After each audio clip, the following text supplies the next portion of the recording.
So, diretso ka lang. Hanggang tumapat yung side mirror mo sa side nitong brown. Okay, stop ka muna. Yan ang stop muna, ano? Sige, kanti pa. Sa ilaw niya itapat mo. Yan, okay na yan, mama na. Stop 1. Then, sunod, stop number 2, pupunta ka doon, ipoposisyon mo yung pita ng sakyan mo dito. Na?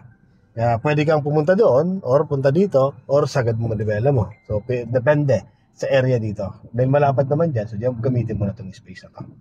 Okay? So, intention natin dito, yung pita ng sakyan, ma-align lang natin dito. Ano po? Okay? So, may palatandaan din yan. Dito, may silip mo yan dito sa side mirror. Ayan na, ano? Ayan, no? Kita mo na siya. Ayan. Kita mo na? Okay. Then, pag nakita mo na, stop ka na. Then, saka mo lagi sa reverse. Okay. Atrasan mo siya. So, dalawang side mirror gagamitin mo, ano? So, dito ka muna titingin. Titignan mo kung sisikip siya. Pag okay naman dito, maluwag sa kanan. Sa kanan, dyan sa kaliwa, sinna mo naman yung kapartner niya, no? So, atras ka lang dahan-dahan. Pag nakapasok ng pita ng sakyan mo dyan, yung guhit naman yung tingnan mo. Kailangan balansi tayo doon sa guhit, ano? Sige. Nasikip ka ba dito? Sige, balansi mo siya. Very good. So, nakukuha na, no? Mga idea. Yan. Ganun lang. Para safe ang pagpasok sa parking na hindi tayo makakasabi. Okay, so silip sa kabila. Babalansin mo. Masikip pa ba dito? Ay, sa guhit. Binabalansin mo na sa guhit. Okay, go.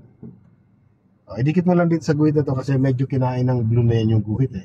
So, dito ka na magbase. Huwag mo na siyang balansin na 100% na maganda. So, dikitan mo pa ito, ma'am. Lapitan mo to dito. Yan. Kasi medyo luluwagan. Yan o. Yan, dikitan mo na yan. Kasi yung pag-park ng kulay blue, yan, pantay na. Okay, stop na. Pag nakita pantay na, gitna na to. Yan, stop mo na tapos gitna, then atras ka na. Dahan-dahan na. Ayan. Okay? Kasi kung habulin natin siya yung, ano talaga, yung gitna ng dalawang guhit na yon, maaabutan mo siya. Kasi kinain itong blue na to yung guhit na. Okay? So, sige. Stop na. So, papark ulit tayo. Harap ulit tayo. May nakita ko doon, ayun. Doon sa may Honda na yon. So, dito ang daan. Dito ka dumaan. Okay? So, dito yung magpaparallel sa pagitan ng dalawa. May dalawang sakyan na to. Itapat mo lang yung side mirror mo sa side mirror niya. Although pick up itong Hilux, sige. So, itapat mo yung side mirror mo sa side mirror niya. And pinutin mo itong hazard. Yan. Diba? Yan. Okay na. Then ready tayo ng parallel ng reverse. Reverse. Todo manibela po nito dito. Okay. Then silip ka dito. Nakita mo yung ilaw ng isang sakyan na yan. So, ano mo lang, lalagpasan mo lang konti nitong katawang sakyan. Dito ka mag-focus ha. Sige pa. Okay. Yan. Yung ilaw niya dun sa bandang, ano yan. Sige, lagpasan mo pa yun ha. Lagpasan mo pa. Banti pa. Yan, okay na yan. Yan. Ikitna mo na tayo lang. 1, 2. Then, dito ang focus mo. Yung bulong mo, ilapit mo dun sa buhit. Na.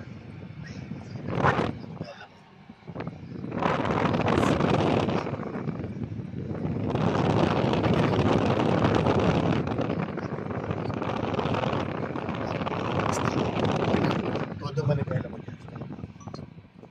Todo mo siya. Yan, labas ka. Hindi mo lang pumunta yung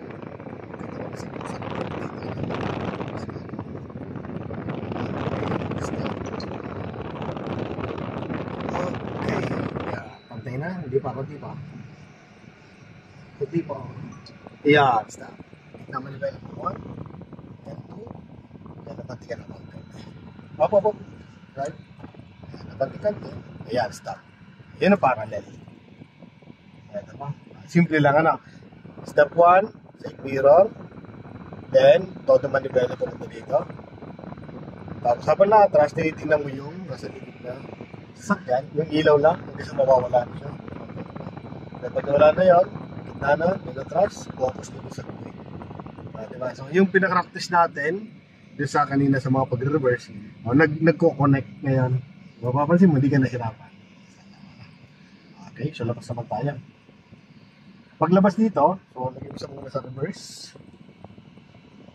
Okay, so atras ka lang konti, may space na space. Pagtila. Para mag-space ka na sa pagtila. Ayan, ganyan. todo manibela mo dyan. Tanggalin mo tong hazard mo, palitan mo ng signal ng kaliwa. Signal ka ng kaliwa. Tapos, tingnan mo kung may sakyan dyan. Meron pa? Huwag ka muna pupunta. Malaki yung truck yata. Trailer truck. After niya, may sakyan pa ba? Meron? Okay, so huwag ka muna pupunta. Wala pa, malayo. Pag malayo, yan, kagaya na may hams din eh. So babagal siya doon. Pagkalagpas nito, yung itim na yan, pwede ka na. Wala nang kasunod. Hindi, naliko yun. Okay, pakulang brake. Ayan na, binilisan niya. Okay. Yon. Okay, tinan mo to kung umiris na to. Pag humiwalay na to dito, gitna manibela mo. 1, 2, 1, 2. Yes, dinabante. No, saka kakapit na dadaan ko dito para may correct na siya sa posisyon. Ano?